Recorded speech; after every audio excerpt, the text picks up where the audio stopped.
कल्याणकारी भई हाम्रो रक्षा गरून् र सर्वत्र भइरहेका सबैका राजाले हाम्रो कल्याण गरून् र सबै घटना जान्ने पुरुष देवताले हाम्रो कल्याण गरून् र बिना हाम्रो जहाँसुकै जान सक्ने भगवान् नारायण वाहन गरुडले हाम्रो कल्याण गरून्। देवताहरूका गुरु बृहस्पतिले हाम्रो कल्याण गरून्। त्रिपुरे रङका घोडामा सवार हुने सबैको कल्याण गर्दै नै यज्ञमा भएको ठाउँ जाने अदितिका माता सन्तान मर्दुका र अग्नि रूपी मुखबाट हामीले दिएको अभिग्रहण गर्ने प्राणीका मनको कुरा जान्ने श्री सूर्यकिरण आफ्नो आँखा बनाएर संसारको दिशावलोकन गर्ने विश्वदेव अथवा विश्वका रूप देवताहरू पनि अभिग्रहण गर्ने हामीले यज्ञ पदार्पण गरौँ। विद्वानहरूको रक्षा गर्ने हे देवताहरू हामीले आफ्ना कामद्वारा सधैँ असल कुरा सुनौँ, आँखाद्वारा असल दृश्य हेरौँ, आफ्ना स्थिर शरीर अङ्गद्वारा देवताहरूको स्तुति गर्दै देवताले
हितकारी औषध प्रदान गर्नुहोस् र हामी पर्वत वृक्ष आदि अचल मानिस पशुपन्छी आदि चल व्यक्ति एवं वस्तुका रक्षक सबैका स्वामी बुद्धिलाई प्रसन्न तुल्याउनु हुने भगवान् ईश्वर अर्थात् रुद्रलाई हाम्रो रक्षाका निमित्त आह्वान गर्दछौँ। भगवान् रुद्रकै कृपाबाट कसैसँग नभउने कृष्ण देवताले हाम्रो धन र ज्ञानको वृद्धि गराउन र कल्याण दिएको देवताहरू भित्रले आयुका हे देवगण हाम्रो आयुका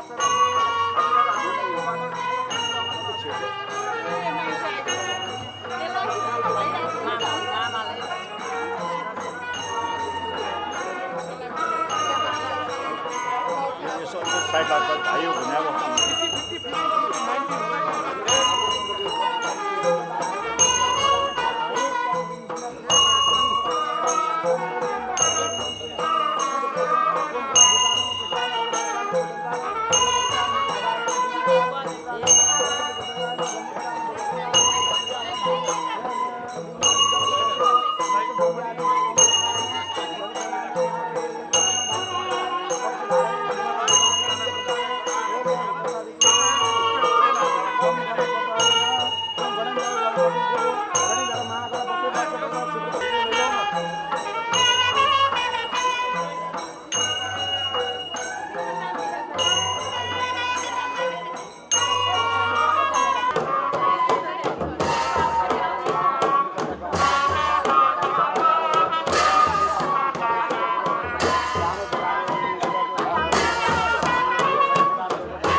हिमो भीम पराक्रम आधार राजा प्रजा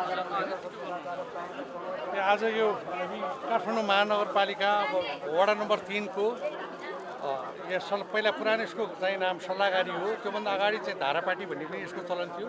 अहिले ती सबै कुराहरू चाहिँ नि यहाँबाट नामहरू मासिएर पहिला अब महाराजगञ्जको नामले चिनिन्छ। पहिला महाराजगञ्ज चाहिँ अलि अगाडि नै भनेर भन्थ्यो। हामीहरूको यहाँ 340 वर्षको हामी अधिकारी परिवार हौँ। 70 वर्ष मूलपानी बसेको देखिन्छ र त्यस पछाडिको 4 पुस्ता यही ठाउँमा हामीहरू बसेर हुर्केर सामाजिक कामहरू गरेको थियो। मेरो हजुरबुवा राज वैद्य हुनुहुन्थ्यो। उहाँ कविराजको हिसाबले राणाका चाहिँ वैद्यको हिसाबले प्रख्यात हुनुहुन्थ्यो र उहाँका छोरा मेरो पिताजी माधवराज अधिकारी जो एउटा सरकारी कर्मचारी हुनुहुन्थ्यो। त्यसका बावजुद पनि यहाँ धेरै सामाजिक कामहरू गर्नुभएको छ। उहाँले जुन बनाउनु भएको मठ मन्दिरहरूको अहिले पनि चाहिँ जस्ताको जस्तै छन्। त्यो बिचमा उहाँ स्वर्गद्वारीमा दुर्घटनामा 20 वर्ष अगाडि स्वर्गद्वारी दुर्घटना भयो। यहाँका चाहिँ नि 19 जना मान्छेहरू घाइते भए र 19 जना मान्छेहरूको मृत्युवरण गर्न परेको एउटा दुःखद पनि थियो। त्यसको 20 वर्षपछि आज कमसेकम आफ्नो पहिचानका लागि हामीले आफ्नो पिता पुर्खाहरूलाई चाहिँ कसरी सम्मान गर्न सकिन्छ र उहाँहरूको विरासतलाई कसरी थ्याक्न सकिन्छ भन्ने हेतु हामीले यो शालिगको चाहिँ एउटा अर्धकदको शालिगको चाहिँ निर्माण गरेर आज समाजको लागि यो लोकार्पण गरेका छौँ र समाजले हामीलाई यहाँ होटल साम्बाला भनेर चिनिनुपर्छ, अस्ट्रेलिया मेसी भनेर चिनिनुपर्छ र सम्पूर्ण गुगल लिएर चाहिँ चिनेका नेपाली दाजुभाइहरूले यहाँका स्थानीयहरूले अधिकारी कुञ्ज मार्फतबाट चाहिँ पनि चिनियोस् भन्ने कुराको चाहिँ त्यो पनि आजको चाहिँ एउटा एक्सपोज हो। सम्पूर्ण स्थानीय दाजुभाइ दिदीबहिनीहरू आउनुभएका छ। सबै राजनीतिक दलका प्रतिनिधिहरू यहाँ आउनुभएको छ र 12 बजेसम्म आउने क्रम पनि जारी रहन्छ। मान्यजीहरूको आगमन भइरहेको छ र हामीले राज्यलाई भन्नुपर्ने कुरा खस कार्यमा जुन राखेको छ। म एउटा ब्राह्मण समाजबाट चाहिँ हुर्केर बढेको मान्छे। यहाँभित्र यस्तो किसिमको हाम्रो विरासत हुँदै गर्दा पनि हामीहरूको चाहिँ आफ्नो पहिचान हराएको छ र हामीलाई तल जाँदा नेवा राज्यको चाहिँ को कुरा हुन्छ, माथि जाँदा तामसालिनका कुरा हुन्छ। तर यो बिचको बेडमा चाहिँ भएका हामी परापूर्व कालदेखिका जुन तपाईँको युनाइटेड नेसन्सले तपाईँकोदेखि लिएर जनजाति आदिवासीको जुन किसिमको अन्तर्राष्ट्रिय व्याख्याहरू भएको छ ILO लगायतका चाहिँ क्लजहरूमा, त्यो भित्र म भूमिपुत्र आदिवासीको हैसियत पनि मैले त्यहाँ राख्छु। तर म जातले एउटा खस हारेर एउटा ब्राह्मण भएको कारणले गर्दा हामीलाई संविधानले नै कानुन बनाएर चाहिँ अलिकति विभेद गरेको अवस्था पनि छ। यस्ता कुराहरू पनि सुधारिनुपर्छ भन्ने कुराको सन्देश पनि जाओस् भन्ने उद्देश्यले आज एउटा चियापान सबै गरेका हौँ र यो आउनुभएका जति पनि बाजागाजाहरू चाहिँ बजार हामीलाई स्वागत गर्नुभएको छ। काठमाडौँ महानगरमा उहाँहरू यहाँको स्थानीय हुनुहुन्छ, यहाँका मतदाताहरू हुनुहुन्छ र उहाँहरूले आफ्नो धर्म संस्कृति बचाउनका लागि यस्ता काममा हातेमालो गर्ने अभियान छ। त्यसकारण उहाँहरू देउला परिवारबाट पनि आउनुभएको छ र मेरो पिताजीदेखि लिएर मलाईसम्म चिन्ने समग्र व्यक्तित्वहरूको चाहिँ यहाँ उपस्थिति छ। त्यो उपस्थितिको लागि म सबैलाई धन्यवाद भन्छु र प्राइम टेलिभिजनबाट चाहिँ लाइभ हेरिराख्नु भएको छ, हामीलाई चिन्नु भएको छ। एउटा सानो प्रयास हो, हामीले एउटा कुलको रक्षाको प्रयास हो, हाम्रो आफ्नो पहिचानको मुद्दाको चाहिँ अगाडि बढोस् भन्ने हो। राज्यले चाहिँ कुनै पनि किसिमका चाहिँ जात धर्म वर्ण लिङ्गलाई कानुनै बनाएर विभेद नगरोस् भन्ने हाम्रो आग्रह पनि हो र म नागरिक उन्मुक्ति पार्टीको उपाध्यक्षको हिसाबले यो राजनीतिक मुद्दा सरकारले हेरोस्, राज्यले हेरोस् र हामीहरू स्थानीयहरू जुन बसेका छौँ, जो माइग्रेट भएर चाहिँ यहाँ काठमाडौँमा बसोबास गर्नुभएको छ, जो यहीँको चाहिँ भूमिपुत्र जस्तो आदिवासी छ, यहीँ बसोबास गर्नुभएको छ, उहाँहरूको बिचमा एउटा सम्बन्धको सुधार होस्, एउटा हार्मोनी कायम होस् भन्ने उद्देश्यले यी सबै कामहरू आज गरिएको। त्यसकारण अहिले यो लाइभ जो हेरिरहनु भएको छ यहाँहरूलाई चाहिँ भावना बुझिदिनु हुन र हाम्रा कुराहरूलाई चाहिँ हाम्रा मागहरूलाई पनि संसददेखि लिएर स्थानीय सरकारदेखि लिएर प्रदेश सरकारहरूले सम्बोधन गर्न सकोस् र यसरी नै सबैलाई चाहिँ एउटा समग्र राष्ट्रका लागि र भूमि र चाहिँ तपाईँको जनसङ्ख्या व्यक्तिलाई जोडेर राज्य रूपान्तरणको मुद्दामा सबै अगाडि बढौँ भन्ने हो। यहाँ ठाउँमा गिरिजाप्रसाद कोइराला 10 वर्ष बस्नुभएको थियो, सुशील कोइराला 13 वर्ष बस्नुभएको थियो र यहाँ जति पनि चाहिँ शान्ति सम्झौताका कामहरू भए, संवैधानिक राजतन्त्रका मुद्दाहरू उठ्यो, यो महाराजगञ्जकै थलोबाट उठेको हो। त्यस कारणले गर्दाखेरिमा अबको दिनमा जुन हिजो तन्त्रका कुराहरूले चाहिँ असाध्यै कन्फ्रन्टेसनको स्थिति सिर्जना भयो। काठमाडौँ हिजो रणभूमिमा चाहिँ परिणत भएको छ। यसबाट पनि राज्यलाई चाहिँ बचाएर राज्यले एउटा निकास दिनेछ। त्यो अवस्थामा हामीले गर्नुपर्ने त्याग, समर्पण र यो राज्यको लागि खोजेका कुराहरू हामी दिन तयार छौँ। हामी एक मामलामा 1 इन्च पनि चुक्ने छैनौँ भन्दै नागरिक उन्मुक्ति पार्टी जो पश्चिमबाट उदाएको हो त्यसको उपाध्यक्षको हिसाबले म यहाँ सबैसँग हार्दिक अपिल गर्दै एउटा राष्ट्रिय हार्मोनी कायम गरौँ, राष्ट्रिय एकता कायम गरौँ र यो देशलाई संविधानका त्रुटिहरूलाई सच्याएर यो देशलाई अगाडि बढाउँ। धर्मका कुराहरू उठेको छ, आफ्नो धर्मसँग कतिले पहिचानका कुराहरू जोडेका छन्। यसलाई सबै चाहिँ नि धर्म समभावको भावनालाई अगाडि बढाएर राज्यलाई कुन ढङ्गले चाहिँ विकास दिने हो यसमा नेताहरूको सद्बुद्धि फिरोस् भन्ने कामना पनि गर्छु। धन्यवाद।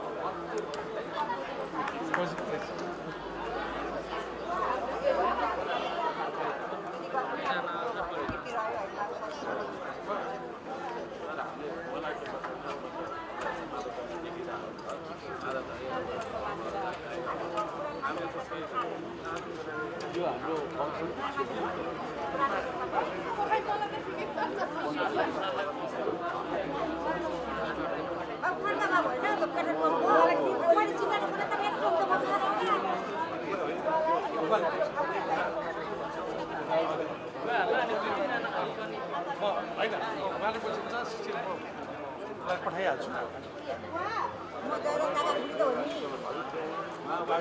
एकचोटि 2 शब्द सम्बन्धको बारेमा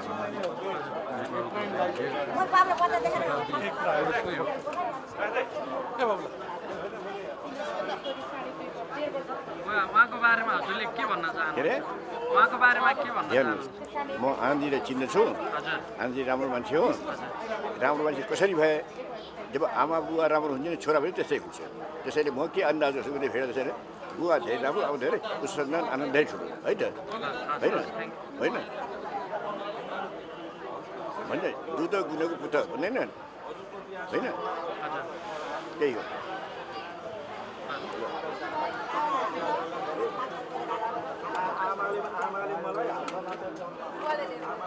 बुवालाई एकचोटि यतै राख्नु बुवा, यतै गरे सजिलो हुन्छ।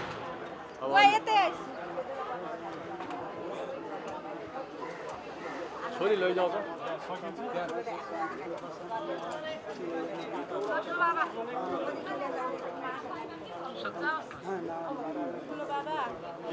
हजुरले नै यहीबाट ए नमस्कार। आज के गर्दै हुनुहुन्छ अनि कसरी सम्झिनुहुन्छ? अब के भन्नु, यो सबभन्दा ठुलो पुण्य काम जस्तो लाग्छ मलाई है।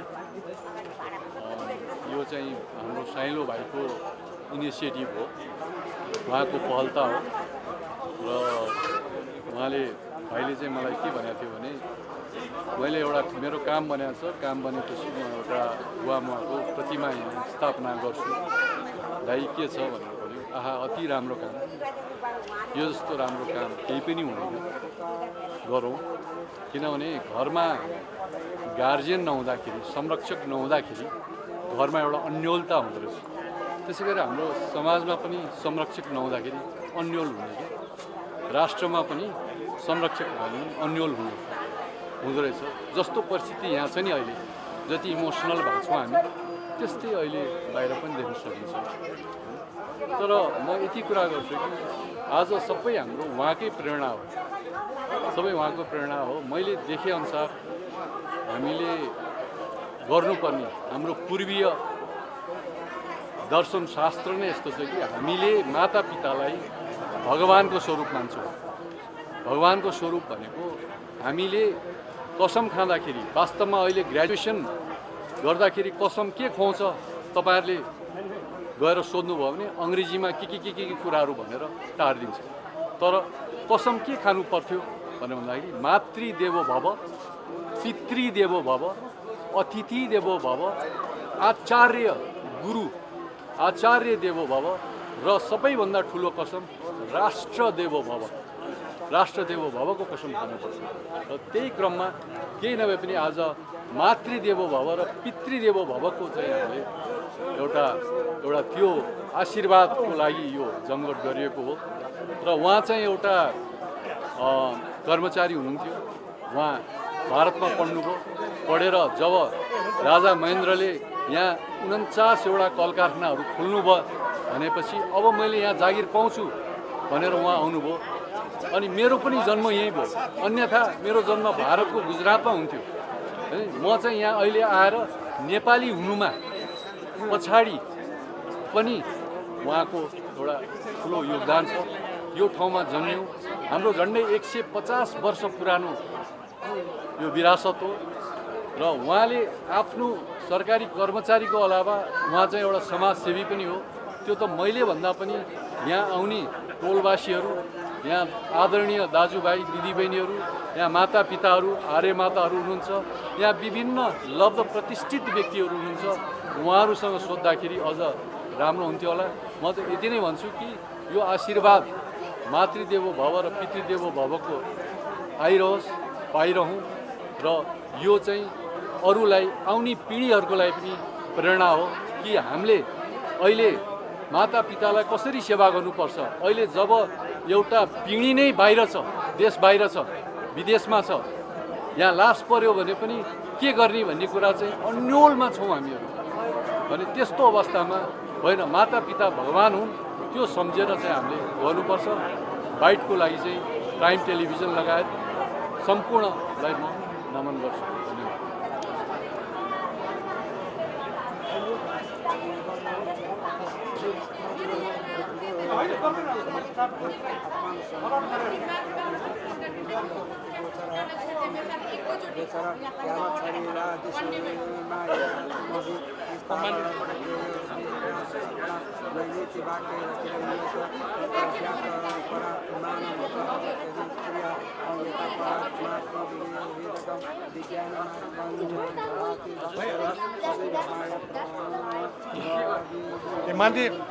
मान्यज्यूसँग हामीहरू त अब देशमा नयाँ शक्तिको चाहिँ एउटा राजनीतिक शक्तिको रूपमा चाहिन्छ भन्नेमा पनि हामीहरू छौँ। नागरिक उन्मुक्ति पार्टी र जनमत पार्टी सिके राउतको बिचमा अहिले कार्यदल बन्दैछ र हामी चाँडै नै एकता घोषणा पनि गर्दैछौँ। अब त्यसैले यो बागमती प्रदेशमा हाम्रो स्वतन्त्र पार्टीको अत्यन्त राम्रो, अहिले चाख लाग्दो, लोभ लाग्दो र यस्तो युवा साथीहरू पनि आउनुभएको छ। उहाँहरूसँग पनि हामी मिसेर काम गर्न चाहन्छौँ भन्ने कुराको एउटा सन्देश पनि जाओस् र पहिचानका मुद्दामा यहाँको चाहिँ काठमाडौँको चाहिँ एकदम हाम्रो कस्तो किसिमको चाहिँ यहाँको भूगोल हो, यहाँ कस्तो किसिमको संस्कृति रहनसहन हो, ती सबै कुरालाई पनि बचाएर अगाडि देशलाई रूपान्तरण गर्ने मुद्दामा चाहिँ हामी एकसाथ अगाडि जान्छौँ भन्ने हो। र मेरो पिताजीको जुन शारीरिक अनावरणमा मान्यजीको जुन आगमन भयो, सिधो चाहिँ पार्टीको एउटा चाहिँ प्रतिनिधिको हिसाबले, त्यसको लागि म मान्यजीलाई एकदम केही कुरा राखिदिनका लागि र आजबाट एउटा चाहिँ सम्बन्ध सुधारको लागि चाहिँ नि प्रस्ताव गर्नका लागि र यसलाई चाहिँ स्वीकार दिनको लागि पनि मैले आएको छु। धन्यवाद।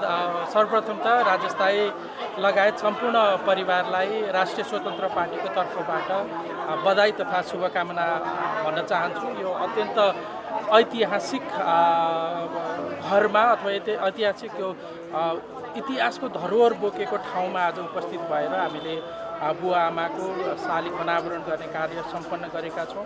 यो नितान्त एकजना व्यक्तिको, एउटा परिवारको, अभिभावक प्रतिको श्रद्धा सम्मान मात्रै होइन, हाम्रो धर्म संस्कृति प्रतिको विशेष आदर पनि हो भन्ने मेरो बुझाइ छ। लामो समयदेखि लोकतान्त्रिक अभियानमा रहनुभएको अधिकारी परिवार, बुवाहरू, आमाहरू लगायतको ठुलो योगदान यहाँ यही ठाउँबाट कुनै समयमा गिरिजाप्रसाद कोइराला, सुशील कोइरालाहरू यही घरमा बस्नुभएको, यही घरबाट लोकतन्त्रका अभियानहरूको उद्घोषण भएको, कुनै समय गणतन्त्रको आह्वान पनि यही घरबाट भएको, संविधान जारी हुँदाखेरि पूर्व प्रधानमन्त्री सुशील कोइराला यहीँ रहनुभएको लगायत लामो एउटा विरासत बोकेको ठाउँमा हामी उभिएका छौँ। र यो ठाउँमा आज उभिँदै गर्दाखेरि हिजो जुन ढङ्गले नेपालमा राजावादीहरूको नाममा अराजकताको एउटा आन्दोलन, एउटा अभियान देखियो, त्यसले समग्र रूपमा नयाँ शक्तिहरू, राष्ट्रिय स्वतन्त्र पार्टी, जनमत पार्टी, उन्मुक्ति पार्टीहरू, जो नयाँ शक्तिहरू नयाँ ढङ्गले नेपाललाई बनाउनुपर्छ। लामो समयदेखि हाम्रा राजनीतिक परिवर्तनका मुद्दाहरूले देशलाई अगाडि बढाउन सकेन। मूल रूपमा अब चाहिँ भइरहेका हाम्रा यी संविधानभित्र रहेका असन्तुष्टिहरू शान्तिपूर्ण बाटोबाट संविधानले दिएको अधिकार प्रयोग गरेर हामी परिमार्जन गर्ने ठाउँमा छँदैछौँ।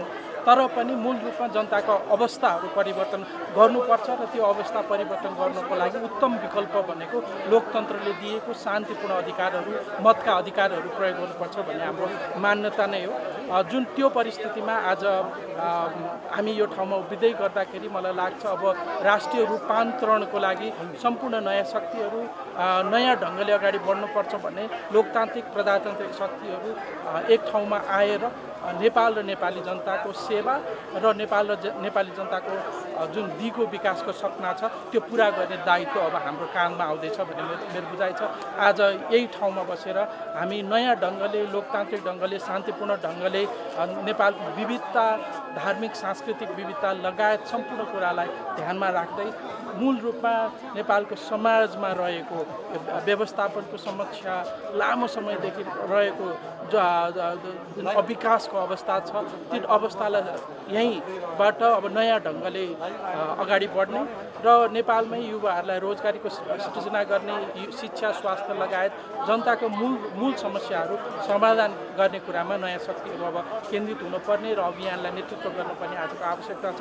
त्यो ढङ्गमा राष्ट्रिय स्वतन्त्र पार्टी स्वाभाविक रूपमा नयाँ शक्तिहरूसँग सहकार्य गर्न इच्छुक पनि छ र हामी त्यो आफ्नो इच्छालाई विभिन्न संवाद औपचारिक अनौपचारिक संवाद मार्फत अगाडि पनि बढाउने क्रममा नै छौँ। र आज फेरि पनि म सम्पूर्ण अधिकारी परिवारलाई शुभेच्छा व्यक्त गर्न चाहन्छु राष्ट्रिय स्वतन्त्र पार्टीको तर्फबाट, साथसाथै नयाँ राजनीतिक दलहरूलाई एकै ठाउँमा आएर नेपालमा देखिएको जटिल परिस्थितिबाट अगाडि बढ्नको लागि एकबद्धता हुन पनि आह्वान गर्दछु। धन्यवाद।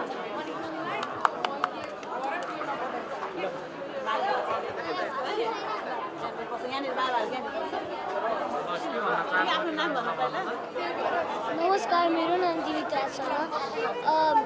म जन्मिनुभन्दा अगाडि उहाँहरू बितिसकेको थिएँ, तर मलाई एउटा कुरा चाहिँ थाहा छ कि हामीहरूको आमा र बुवा भगवान नै भगवान जस्तो हो। त्यो म त्यहाँ यो घर जाँदा एउटा फोटो थियो, त्यहाँ यही दुईवटा हजुरबा हजुरआमा छन्, त्यसैले मैले उहाँहरूलाई चिनेको छु। माया गर्नुपर्छ, सम्मान गर्नुपर्छ है। अनि आफ्नो बुवा आमालाई माया र सम्मान नै गर्नुपर्छ। नमस्कार।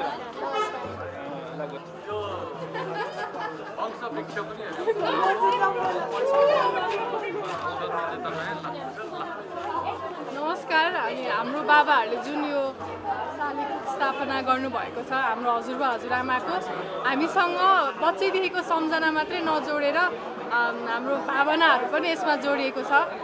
यसमा जुन अहिले यो हाम्रो समाजमा आफ्नो आमा बुवा बिर्सिने जुन यो चलन चल्दै आएको छ, त्यसलाई चाहिँ एउटा नयाँ स्टेप हो यो। अनि सायद यो अहिले हाम्रो जुन अहिलेको यो 21st सेन्चुरी यो जुन वर्ल्ड भइरहेको छ, त्यसमा चाहिँ यस्तो खालको कार्य चाहिँ घर घरमा हुनुपर्छ भन्ने चाहिँ जस्ट मेरो सुझाव हो। अनि यो चाहिँ हाम्रो यो घरमा हाम्रो आमा बुवाहरूको लागि एउटा रेस्पेक्ट पनि हो। अनि रेस्पेक्ट नभएर चाहिँ उहाँहरूलाई हरेक कुरामा हामीले इन्क्लुड गरेको जस्तो पनि हो। त्यही भएर चाहिँ यो हामीले आज जुन हामी दिदीबहिनी उहाँको नाति नातिनाहरूले चाहिँ हामीले जुन त्यो उद्घाटन गर्न पाएको छौँ, त्यसमा चाहिँ हामी एकदमै ग्रेटफुल छौँ र यही भन्न चाहन्छु। धन्यवाद।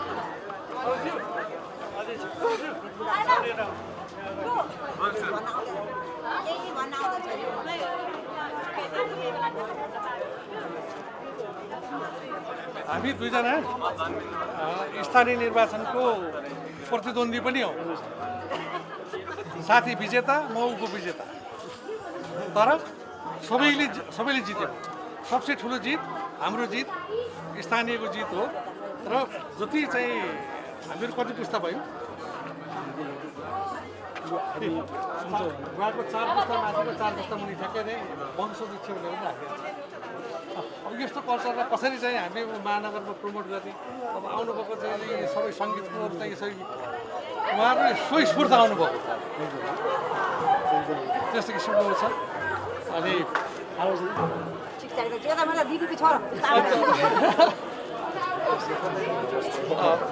केही शब्द चाहिँ कसरी सम्झिनुहुन्छ? सर्वप्रथम त म अधिकारी परिवारलाई, विशेष गरेर मेरो आत्मीय साथी राजेश अधिकारी, आदरणीय दाई आनन्द प्रसाद अधिकारी, सबै अधिकारीलाई हृदयदेखि नै शुभकामना दिन चाहन्छु, बधाई दिन चाहन्छु। उहाँहरूले जुन एउटा परिपाटीको सुरुवात गर्नुभएको छ, यो पक्कै पनि यो आउने नयाँ पुस्तालाई एउटा मार्ग निर्देशन हुन्छ जस्तो लाग्छ। हामी हाम्रा पुर्खा, हाम्रा मातापितालाई बाँचुन्जेल सम्झिन्छौँ, तर मरेर गएपछि हामीले सम्झिने चलन छैन। कुनै विशेष गरेर त्यो तिथिमा मात्र सम्झिने गर्छौँ। पक्कै पनि यो मेरो आदरणीय साथी राजेश अधिकारीले एउटा राम्रो कामको सुरुवात गर्नु भएको छ र यो कामको अनुसरण हामीले पनि गर्नुपर्छ जस्तो लाग्छ। यो पुण्यभूमिमा हामी बच्चामा खेलेको, हामी सँगसँगै चाहिँ पाङ्ग्रा गुडाएको, हामी सँगसँगै फुटबल खेलेको धेरै हामीसँग चाहिँ मिठो मिठो अनुभव छ। त्यसलाई पुनः एकपटक बुवाहरूले हामीलाई चाहिँ त्यो पिप्लामेट भन्थ्यो हामी होइन, अहिले त चक्लेट भन्ने चलन छ, पिप्लामेट दिएर हामीलाई सँग खुसी बाँड्नुहुन्थ्यो, हामीलाई माया गर्नुहुन्छ। बिस्तारै बिस्तारै त्यो कल्चर हराउँदै गएको हो कि भन्ने लाग्छ। तर पक्कै पनि आदरणीय बुवा माता प्रसाद अधिकारी माताको आज यो पुण्यभूमिमा आएर यसरी हामी सबै एकजुट भएर टोलवासी एउटा नयाँ कामको यो सुरुवात भएको छ। म हृदयदेखि नै काठमाडौँ महानगरपालिका वडा नम्बर 3 को तर्फबाट र सम्पूर्ण स्थानीयहरूको तर्फबाट बधाई दिन चाहन्छु, शुभकामना दिन चाहन्छु र यस्तै यस्तै नयाँ काम गर्नको लागि उहाँहरूलाई प्रेरणा मिलोस्, मेरो शुभकामना छ।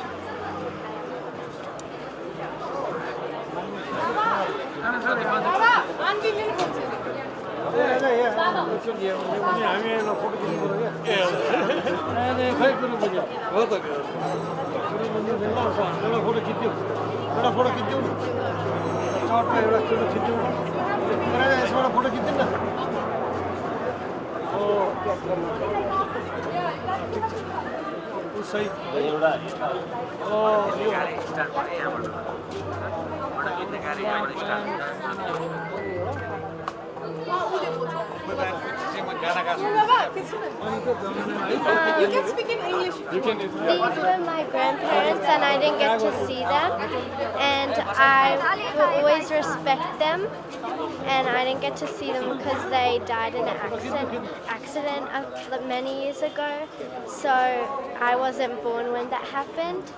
And yeah, those are my grandparents. How are you feeling about the statue that is I like it because I get to see what they look like, and yeah, and I'm happy.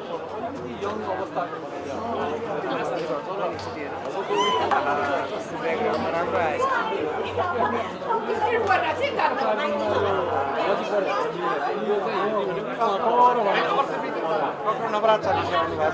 जति पर गयो उति होरेछ भन्ने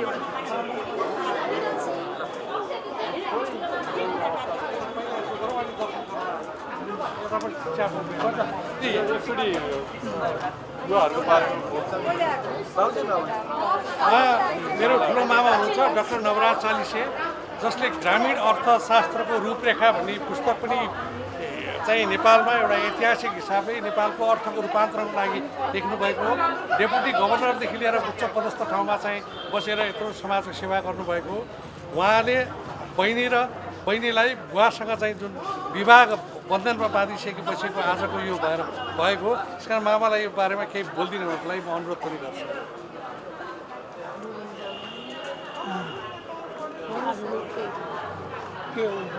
होइन, बुवा आमाको शिलान्यास आज ऊ यो चाहिँ अनावरण भनौँ, अनावरण अब यो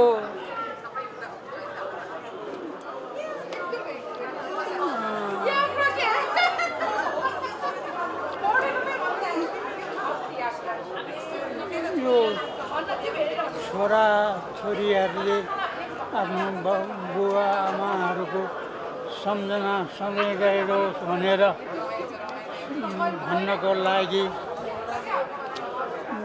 यस्तै किसिमको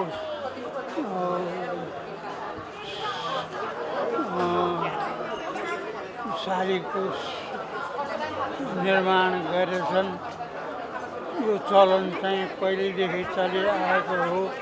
हामी काठमाडौँको सहरमा पनि पहिले धेरै शालिगहरू देखिन्थे, अझै पनि एक दुईवटा त बाँकी नै छन्। त्यसै हुनाले त्यसैको सिलसिलामा यो स्मरण भइरहोस् भनेर जुन गरियो त्यो उल्लेखनीय छ।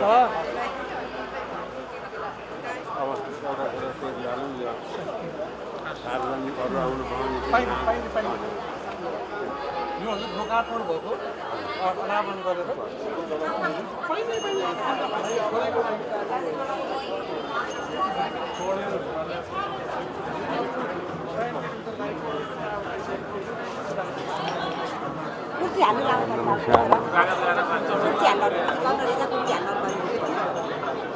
बस्छ है होइन पाल्पा बाटो कहिले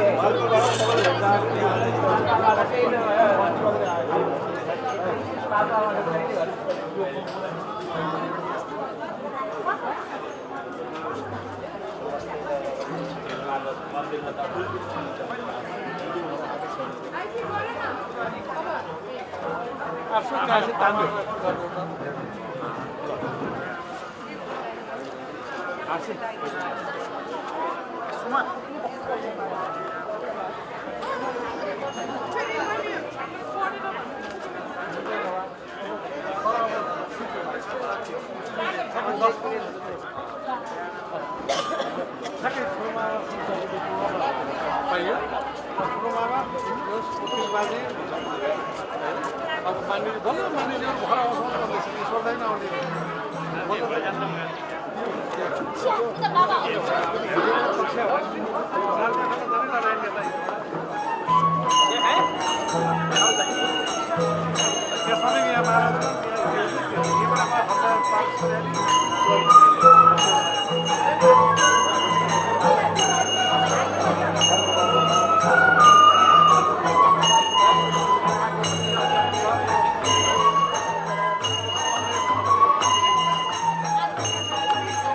Thank you.